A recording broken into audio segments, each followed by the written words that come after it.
2017년 동아일보에 몽고라 부르면 섭섭합니다 라는 제목의 기사가 실렸습니다. 이 기사에는 서울시립대학교 대학원 행정학과에 재학 중인 버뜨갈이라는 이름의 몽골 사람이 쓴 기사입니다. 이 버뜨갈 씨는 우리나라 대학원에서 공부할 만큼 한국어에 능통한 사람입니다.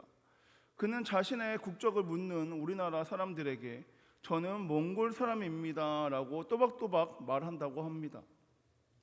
자신은 정확하게 몽골이라고 발음했는데 몇몇 사람들은 몽고를 몽고라고 발음한다고도 합니다.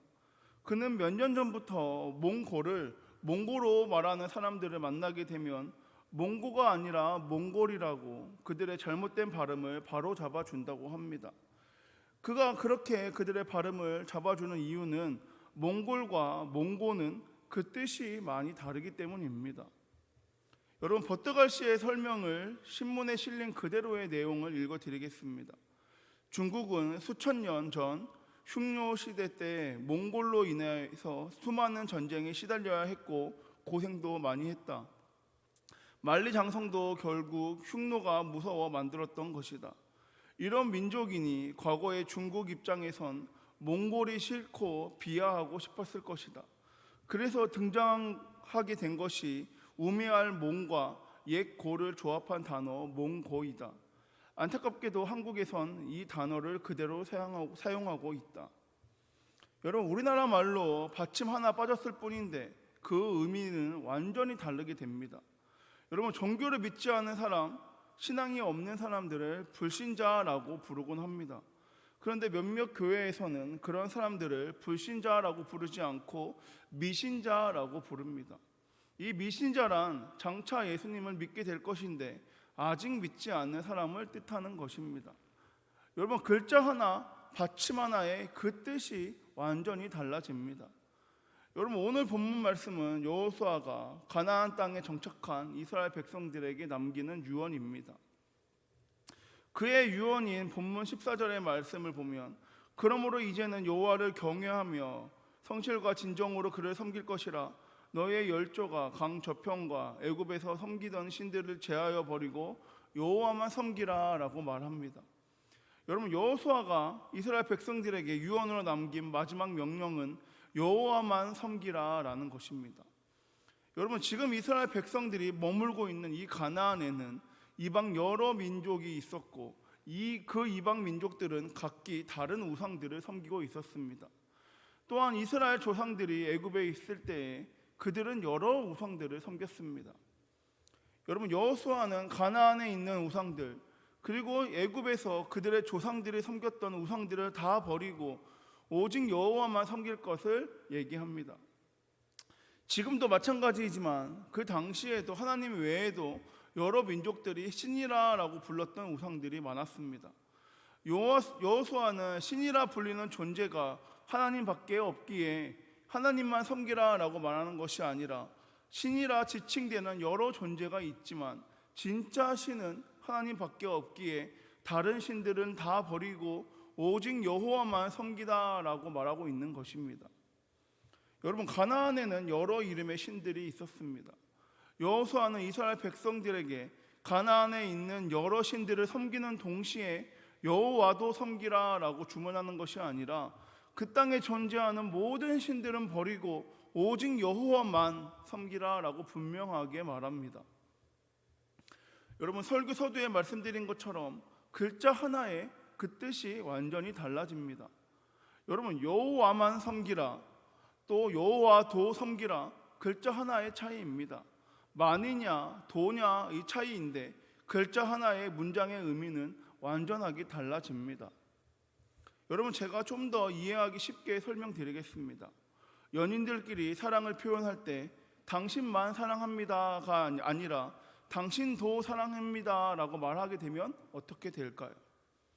여러분, 만과 도 글자 하나 차이인데 그 의미가 이렇게 달라집니다. 그렇다면 여러분은 하나님의 자녀인 저와 여러분은 만의 신앙인인가요? 아니면 도의 신앙인인가요? 하나님만 섬기십니까? 아니면 하나님도 섬기십니까? 여러분, 계속 말씀드리지만 글자 하나의 차이입니다. 글자 하나 차이이지만 그 신앙의 내용과 결과 또한 하나님과 사람들의 평가는 완전히 달라집니다. 저 사람은 하나님만 섬기는 사람이야. 저 사람은 하나님도 섬기는 사람이야. 여러분은 전자입니까? 아니면 후자이십니까? 여러분, 성경에는 만의 신앙인이 있고 도의 신앙인이 있습니다. 대표적인 만의 신앙인은 요셉입니다. 그리고 대표적인 도의 신앙인은 삼손입니다. 이 둘의 행보는 매우 비슷하였지만 그들의 결과는 완전히 달라졌습니다. 여러분, 요셉은 약 17세의 나이에 형들에 의해 노예로 팔려갑니다. 그는 보디발이라는 애굽의 시위대장 집에서 종으로 생활하게 됩니다. 창세기 39장 6절에 요셉은 용모가 빼어나고 아름다웠다라고 성경은 말합니다. 그리고 다음 구절인 7절에서 이러한 내용이 이어집니다. 그 후에 그의 주인의 아내가 요셉에게 눈짓하다가 동침하기를 청하니, 여러분, 보디발의 아내가 용모가 빼어나고 아름다운 요셉에게 동침하기를 청합니다. 창세기 39장 10절에서 보디발의 아내의 집요함을 우리는 볼 수 있습니다. 여인이 날마다 요셉에게 청하였으나 라고 말합니다.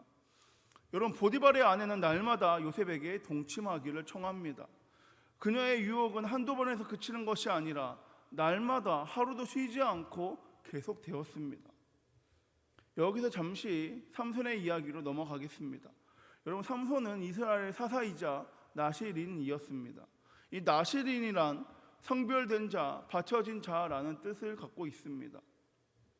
나실인은 하나님께 서원을 한 사람이거나 하나님께서 특별한 계획을 위해서 준비한 사람이 바로 나실인입니다. 여러분, 하나님께 서원하고 드려진 이 나실인은 세 가지를 반드시 지켜야 했습니다. 첫 번째는 술을 마시지 않는 것과, 두 번째 머리카락을 자르지 않는 것, 마지막 세 번째는 시체를 가까이 하지 않는 것입니다. 여러분, 이스라엘의 사사이자 이 나실인 삼손 또한 이 세 가지를 반드시 지켜야 했습니다. 여러분, 삼손은 블레셋 출신인 드릴라라는 여인을 사랑하였습니다. 블레셋 사람들에게 사주를 받은 이 드릴라는 삼손에게 그 힘의 비결이 어디로부터 나왔는지 계속 알려달라고 조르게 됩니다. 여러분, 이 드릴라라는 여인도 보디발의 아내만큼 집요하였습니다. 사사기 16장 16절에 이렇게 증언합니다. 날마다 그 말로 그를 재촉하여 조르매. 여러분, 이 여인도 날마다 삼손을 졸랐습니다. 여러분, 보디발의 아내도 드릴라도 그들은 매우 날마다 끈질기게 얘기합니다. 보디발의 아내는 동침하기를 날마다 요구하였고, 이 드릴라는 삼손에게 날마다 졸라댑니다. 여러분, 요셉에게도 그리고 삼손에게도 날마다의 유혹이 찾아옵니다. 날마다 유혹하고 날마다 그들을 졸라댑니다. 다시 요셉의 이야기로 넘어가서, 여러분, 보디발의 아내는 날마다 요셉을 유혹합니다. 그러자 요셉이 보디발의 아내에게 이렇게 말합니다. 요셉이 거절하며 자기의 주인의 아내에게 이르되, 내가 어찌 이 큰 악을 행하여 하나님께 죄를 지으리이까.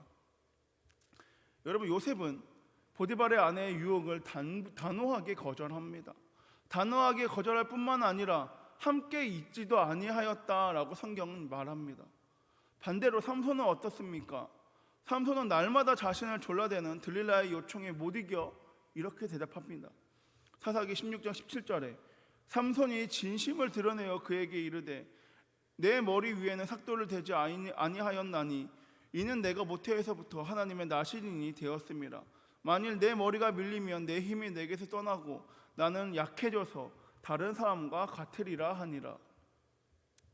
여러분, 삼손은 날마다 졸라대는 들릴라에게 자신의 비밀에 대해서 다 얘기합니다. 그렇게 해서 머리카락이 잘리게 되자 그는 힘이 없어졌고 결국 하나님이 삼손에게서 떠났다라고 성경은 말합니다. 여러분, 삼손은 처음부터 정답을 알려준 것이 아닙니다. 삼손은 들릴라의 요청에 두 번이나 거짓으로 대답하였지만 이쯤 되면 들릴라가 어떤 여인인지 알아차리고 그 여인을 멀리 했어야 했는데, 요셉처럼 거절하고 함께 있지도 않았어야 했는데 삼손은 그렇게 하지 않았습니다. 삼손이 여인에게 마음을 빼앗겨 머리카락이 잘리는 그 순간 하나님은 삼손을 떠나십니다. 반대로 요셉은 어떻습니까? 요셉은 보디발의 아내로 인해서 누명을 써서 감옥에 갇히게 됩니다. 그리고 성경은 이렇게 말합니다. 여호와께서 요셉과 함께 하셨고 여호와께서 그를 범사에 형통하게 하셨더라. 여러분, 요셉이 만의 신앙을 지키게 되자 하나님께서 그와 함께 하셨고 그를 범사에 형통하게 하셨습니다. 반대로 삼손은 만의 신앙이 아니라 도의 신앙이 되자 하나님은 삼손을 떠나셨습니다. 날마다라는 유혹에서 요셉과 삼손은 서로 다른 결정을 하였고 그 다른 결정은 완전히 다른 결과를 낳게 됩니다. 여러분, 오늘 본문의 저자인 여호수아는 여호와만 섬기라라고 말합니다. 왜냐하면 여호와만 섬겨야 하나님께서 함께 하시고 하나님께서 역사하시기 때문입니다. 이스라엘의 신앙이 여호와도가 되는 순간에 다른 신들도 섬기고 여호와도 섬기는 그 순간에 하나님의 임재와 하나님의 역사하심이 그들에게서 떠났다는 것을 여호수아는 잘 알기 때문에 그는 유언으로 여호와도 섬기라라는 것이 아니라 여호와만 섬기라라고 말합니다. 여러분, 하나님은 저와 여러분 우리도 도의 신앙으로 하나님을 대하는 것을 싫어하십니다. 하나님은 이 세상에 존재하는 그 어떤 것과도 같은 대접을 받는 것을 싫어하십니다. 그래서 하나님은 하나님도라고 말하는 사람들에게서 급히 떠나십니다. 그들에게서 침묵하시고 그들에게 아무런 역사도 나타내지 않으십니다. 여러분, 도의 신앙으로는 하나님을 기쁘게 할 수 없습니다. 하나님은 도의 신앙에는 아무런 반응을 하지 않으십니다. 오히려 도의 신앙에 분노하십니다. 그렇게 여러분, 도의 신앙을 가지는 것이 아니라 도의 신앙을 자랑거리로 여기는 것이 아니라 징계와 부재의 대상으로 나아가는 것을 잊지 말아야 한다는 것입니다. 여러분, 저와 여러분은 절대적으로 만이 되어야 합니다. 하나님만, 여호와만 섬기는 저와 여러분 모두가 되길 소망합니다. 여러분, 역대하 16장 9절에 여호와의 눈은 온 땅을 두루 감찰하사 전심으로 자기에게 행하는 자들을 위하여 능력을 베푸시니라고 말합니다. 공동 번역 성경입니다. 야훼께서는 당신께 일편단심인 사람에게 용기를 주시려고 온 나라를 두루 살피고 계십니다. 여러분, 저와 여러분이 만이 될 때, 하나님께서 일편단심이 될 때 능력과 용기를 하나님께서 허락하십니다. 여러분, 하나님은 우리가 만의 신앙인이 되길 원하시며 또한 그렇게 되길 기다리십니다. 하지만 세상은 끊임없이 우리에게 만도 좋지만 도도 괜찮다라고 속삭입니다. 우리가 반드시 기억해야 할 것은 우리가 그 속삭임의 마음을 빼앗겨서 도를 허용하는 그 순간에 빼앗겨버린 마음처럼 하나님의 역사하심도 빼앗기게 된다는 것입니다. 여러분, 하나님은 절대로 도를 기뻐하시거나 허용하지 않으십니다. 혹시 저와 여러분 우리 마음 가운데 도가 있다면 오늘 요셉처럼 단호하게 끊어버리시고 만의 신앙으로 돌아서시길 바랍니다.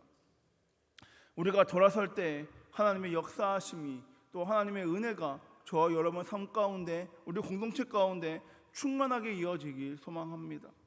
말씀 정리하겠습니다. 여러분, 글자 하나의 차이입니다. 그런데 글자 하나 우습게 보게 되면 그 결과는 완전히 달라집니다. 바라기는 저와 여러분 우리 한성 공동체는 여호수아의 말처럼 요셉처럼 만의 신앙인, 하나님만 여호와만의 신앙인으로 살아가길 소망합니다. 그래서 하나님께도 사람에게도 저 사람은 하나님만 섬기는 사람이야 라고 칭찬받고 인정받으며 나아가길 소망합니다.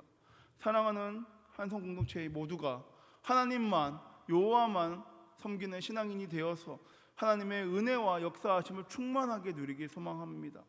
도의 신앙이 아니라 만의 신앙으로 하나님의 기쁨이 됨으로 말미암아 하나님의 뜻을 나타내는 저와 여러분 한성 공동체 모두가 되길 소망합니다. 기도하겠습니다. 사랑에 많으신 주님, 감사합니다. 여호수아의 말처럼 하나님만 여호와만 섬기고 여호와만 사랑하는 교회 공동체 모두가 되길 원하오니 역사하여 주시옵소서.